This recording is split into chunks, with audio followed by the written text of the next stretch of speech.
Live. Podcast number 2. We're live. This is second take, by the way. We had some technical difficulties. So as you can see, we tried a new piece of software, Better Video. Studio games. Audio. Got a mic here. Because Steve went to record a podcast. Steve, our CEO, has started podcasting as well. So he's invested in a lot of software. So we've brought that into our podcast So too. we stole Basically stole. We stole Steve's microphones. If you we're get on to the his office, premises. great bit of advice. If you get to the office early enough or stay late enough, you can generally always use software that other people have bought. So, Mate, tell me what's happening. I've not seen you in forever. I know. So last week I was 2 weeks. 2 weeks was off operation and just in and out of sleep. So back in the game this week, feeling great. Back into Social Chain. More new people have arrived. The studio's nearly finished. So yeah, it's exciting times. It's a crazy week, and I fly to Ibiza tonight at 11:30, which is fun. I'm going. And you're staying at a very interesting hotel.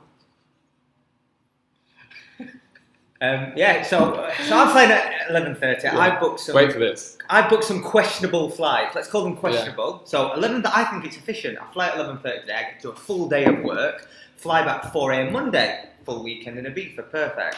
I'm going with my old friends, school friends. I don't see them very often. It's been like 5 years in the making. We just keep saying we're going to do something. We've done it. It's good. Great stuff. But my mates are just pissed off at me for booking these what they call shitty flights, but they don't. Well, whatever. 4 a.m. the party's still going on. Exactly. That's my point. So my friend Andy says, right, go. I'm going to book these hotels. So what he's gone and done is booked us in the only gay hotel in Ibiza. As 3 Yorkshire lads, none of us are gay. I love gay people. I think we're going to have a blast. We've got 3 days, so we're going to plan loads of shit. So it's going to be great. Well, you'll have a great weekend. I'm excited. So today's podcast, we wanted to touch on a topic which is very relevant to both of us. Having a relationship and being able to maintain a great relationship while being very ambitious with work and putting in the hours. And if that's even possible as a topic. And what we've done over the last few years to help. Hopefully will be useful for a few people out there. Do you want to talk about your my situation? So I think it's fair to say that, and this is our podcast, we want it to be about, we want to appeal to people that are ambitious, people that try and just live the grind and just get on with things. Yeah. So relationships often can come second. Yeah. I think most people admit that you have to be selfish in your personal pursuits, especially at a young age. Yeah. So as a relationship, and I've been with my girlfriend, she was my childhood sweetheart, but she didn't know it just yet. So we've been going, so she was the girl, so I've known her since we were 10 years old, fancied her in school as you do. She had no interest whatsoever. Eventually, we end up, our paths cross again. So we've been living together a year. We got our house together a year ago. I just, not long after, started Social Chain. Yeah. So with Social Chain, I have a long commute, a demanding work life. So that was turbulent. We first moved in together. She's finding it great. I'm not around as much making a mess, all the things that you do. But it's a challenge, the commute and the hours. So I think it's how do we balance it? Hopefully we can instill some of our learnings of how we get in this work-life balance. And equally, you're the same. So you've been from Social Chain's beginnings, which meant you've worked some insane hours. Like people see the success, the hysteria of what Social Chain have achieved. Behind the scenes, like God's hours have been worked. Yeah. And I think with the hours, you don't realise the time. And that sounds crazy. It'll get to like 9, 10, you think it's like 3, and you're just working because everyone's doing a similar thing. And what I've learned to do, especially because I'm in a relationship now, we live together. If you work a long day, it's a natural human, as any human being, by 9 o'clock, you're tired, mentally drained. So that means you're having the relationship, or having the key parts of your relationship, when you're tired, Monday to Friday. It's like not the best version of you. It's not the best version because you're stressed, you could have had a difficult day, you could have had a great day, but then you've got that commute. And by the time you get back, all you want to do is have a bath, get into bed. So prioritising and knowing that. So we start to do more things, or we're planning on doing more things in the morning, getting up early and having half an hour together. I've seen you do yoga sessions together. Yoga sessions, things like that. Even if it's just, you have a little breakfast, etc., and then go to the gym or then do whatever. Because that's your best self when you wake up in the morning. Well, for some people, it's your best self. But just having that quality time when you're not tired, you've not had the a grueling day, say. So that's one thing I think. The one thing that works for your life. Yeah. In my situation, I think there's a lot of people out there can relate to their partners being a little grumpy in the morning. Fair to say. Yeah. Like you and Leanne are like super optimistic. You're go-getters. Yeah. Not everybody is in the morning, and no. It's better not in the morning. You gotta be careful what you say. Yeah, gotta be careful. She's one of our 5 subscribers. Yeah. So shout out. Shout out Stolzy.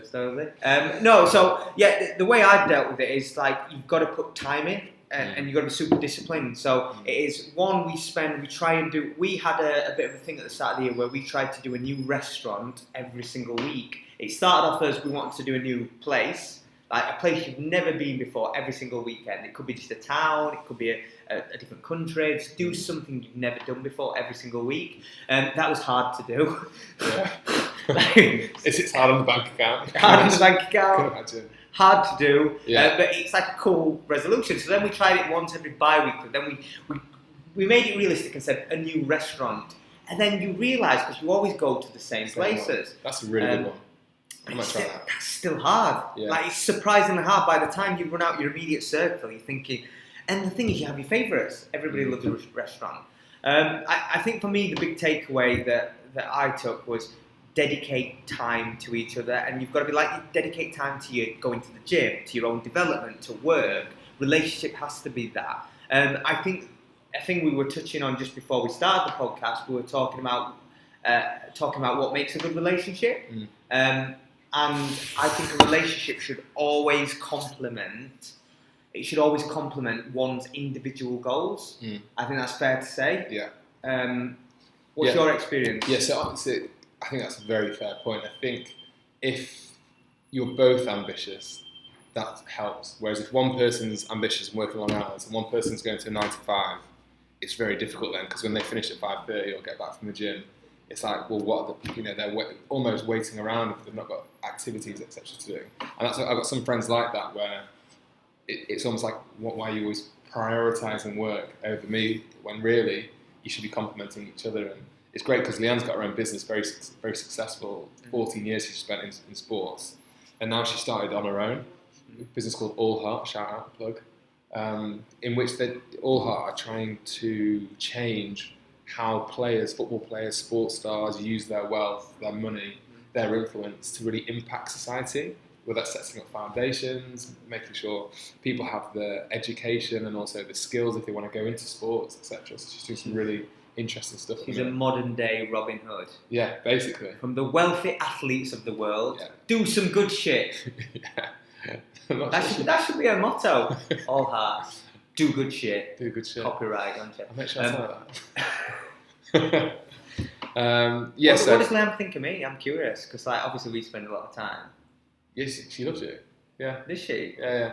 Because we spent a few times. We've been quite smart in terms of we do things together. Yeah, sometimes. like a couple of things. We do some cool stuff. I think that's important as well. One of the things for me which has helped, which I'm not sure you'll agree with, is she'll, because I live off my calendar. My days are always super busy, so I just live off my calendar. It's almost like a to-do list. And she'll put in now family, because the annoying thing is if you're late or if you forget things, or which happens.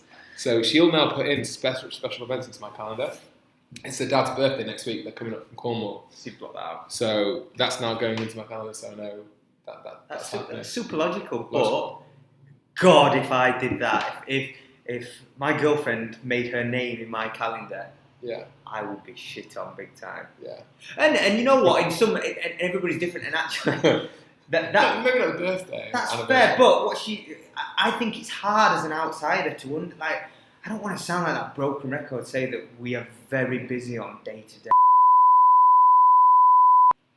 Technical difficulties because we've just done a new software. But have you not I've got amnesia at the minute. Did we mention? Have you noticed the studio upgrade? Yeah, it's good. Sick. Anyway, sorry. Technical difficulties. What were we saying? Relationships. And I think also, when you go home, it's natural to vent about the day. And I feel that's a significant barrier to any relationship because no one wants, it's quite negative. And I'm the worst at doing that, going back and venting.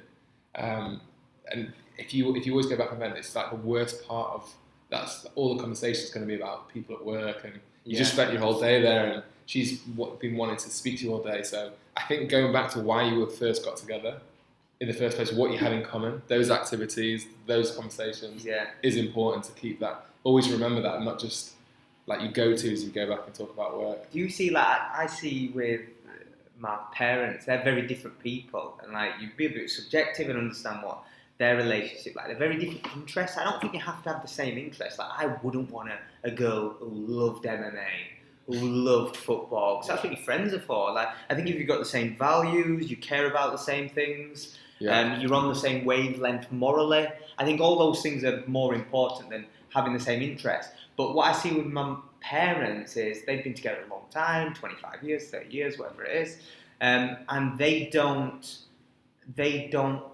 make as much time. They get complacent with each other, and I think it's not getting comfortable. So as soon as you're comfortable, and that's in work, that's in everything. Being comfortable, being uncomfortable.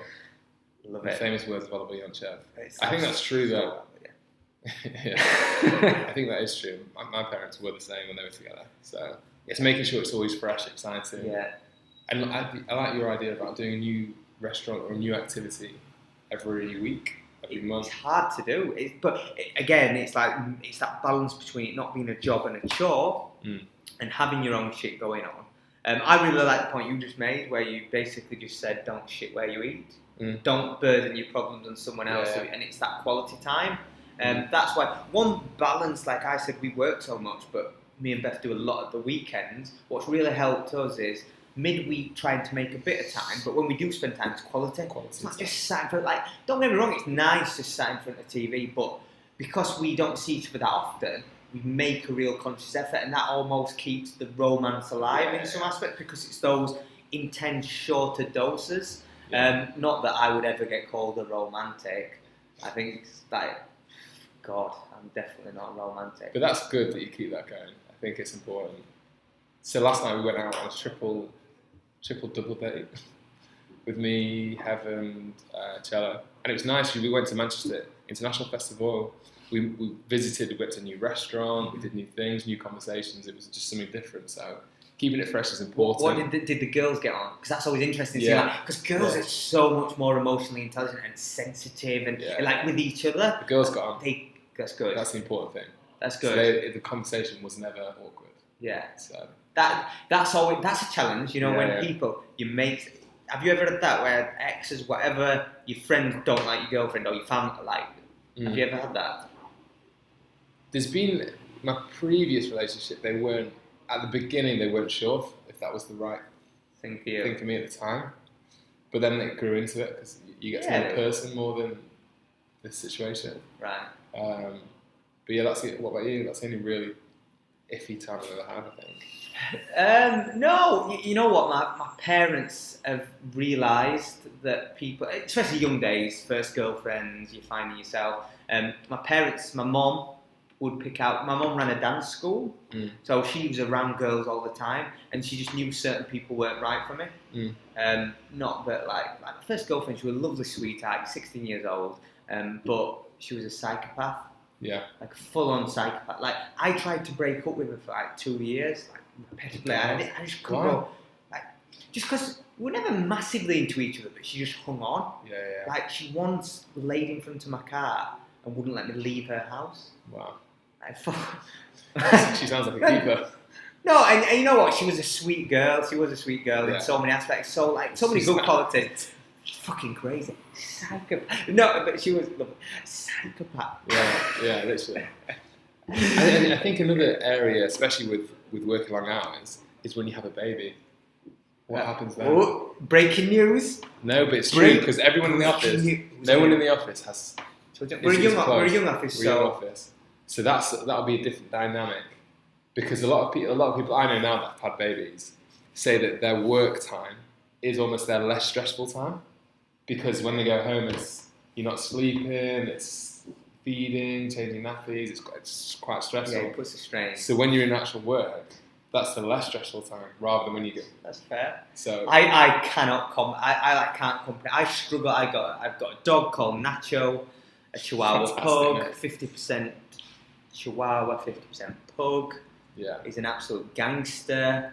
Did I tell you I was going to call him? I got him when the Mayweather Pacquiao fight was going on. Yeah. And I was going to call him Money. Like, Money! That would have been just like little white chug. Yeah, Money. He's gangster though. He's cool. Gangster. We'll have to do a podcast with the dogs in the office one. Yeah, so we got like 5 dogs in the office now, which is cool. We've actually got a Labrador, recent addition, called Woody, who is cute. However, is very clumsy and will literally tear the kitchen apart. He goes to eat his water and just smashes the water, smashes the food everywhere. The clumsiest little thing, but he is cute. So he's a sweet dad. Yeah. On animals and relationships, have you ever seen the video Mr. Hands? No. Mr. Hands? Mr. Hands. No, what is it? Google it. Okay. Sounds dodgy. Just Google. So Mr. Hands was infamous online. He had a relationship with a horse. Really? And he had regular encounters with a horse. I don't want to go this is a bit of a tangent, but like that cycle. If we think of that on a deeper, like fuck, that's strange. Yeah. I tell you what. Have you seen the film Her? So the context of the film is the guy falls in love with his AI. It's a bit like Alexa. Amazon Alexa. Right. But it's in the future, and that runs everything in your life. And you can just pick up your phone and speak to her, and he falls in love with that person, but it's actually a robot. Is that the was it? There was like a Channel 4 one that was a robotic where they created someone that's almost human-like. The girl. That was different, but I saw that one too. What was that called? I can't remember the name, but that was a great film. The concept is interesting. Can you fall in love or have a relationship or be happy? Because to be fair, a lot of what he needed, he was quite insecure in the film. Yeah. And she gave him that positivity. She was always there. He could always speak to her. When he came home, it wasn't him coming home to an empty house. He was coming home to see her. It's a weird one because I think as a young child, you can't. You grow up and you don't know what love is. Love's like different things to different things. But I was always this is going to sound fucking weird. But I was attracted to certain cartoons. Like Jasmine off Aladdin. I'm so happy this is on film. No, but and the strangest one is we've all seen Space Jam, Bugs Bunny's girlfriend, Blondie. Yeah. I'm not saying, obviously not now. Now I'm not attracted to an animation. This is definitely getting put. It's going to be the thumbnail. When you fall in love with the Bugs Bunny's girlfriend, that'd be a good T-shirt. Yeah. I think we've covered a lot of topics. We've got work to do. What time is it? I've enjoyed this, mate. So I'll have next week we'll do something, and I'll have probably stories from Ibiza. Stories from Ibiza, and also what we're going to try and do is analyse a marketing campaign that we see each week. Which we're going to put a social spin on it, a digital spin, a millennial spin on what we think is good, what we think is bad, how we would improve it, how it could have gone a lot further, viral, as a lot of people like to call it. We hate that word, but how we can get things to really spread contagiously through the internet. So I think that's going to be a big focus and try and offer more value in terms of marketing as well as our life. And I think the one thing that people can relate to, I think just everyone has an interest in ads or good ads or comments on them. Content, really. Yeah, content. General. It's just content. It's entertainment. So I think that's important for us. Amazing. Looks like we've got some people in the office. So peace. Peace. Till next Cheers, week. guys.